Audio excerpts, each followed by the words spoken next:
I got a guy that asked a real good question. Carl Weathers. Could he have done Creed back in the 80s? And then I think about Michael B. Jordan's take on it. So, what do I have to say about that? I like Carl Weathers a lot. Rest in peace.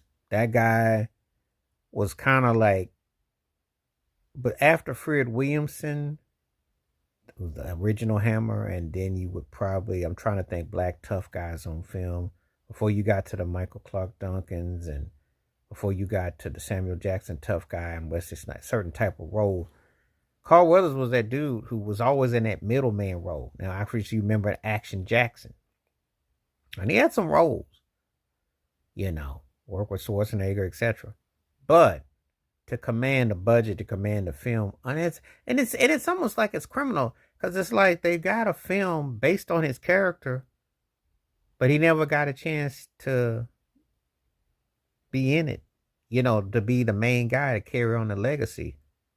Think about it, because Michael B. Jordan inherited that. That has to be the coldest thing about Hollywood, that they can actually take a character. This ain't like Superman or Batman or somewhere you have the Green Hornet or somewhere have multiple characters, Spider-Man.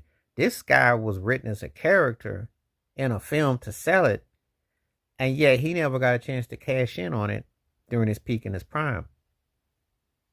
He lost 40 years ago in the ring. You remember when Dolph Lundgren, remember the fight, Russia? Ain't that time been changed? Imagine that. Did you ever think that you would see the patriotism towards Russia? That's a whole nother video, another story, because that was the whole fighting against Russia. Like, that was a whole, the politics and the way people are 40 years later. Whoever would have thought. But anyway, let's just get to this. Carl Weathers. Now, I will talk about the elephant in the room. Racially, it wasn't going to happen because the Hollywood plantation system doesn't even hand out a lot of black actors. Weren't happening like that 40 years ago. People can look at rose-colored glasses, but if you go back in that time period, there wasn't a lot of black actors that were getting that kind of spin and feel.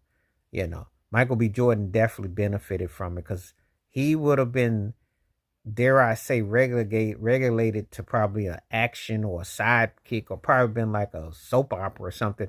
I don't think he would have gotten the kind of same hit back then, the way I remembered it. And it's something, because with Carl Weathers, he used to play football. He did TV. I still remember his role on Good Times when he with his that role where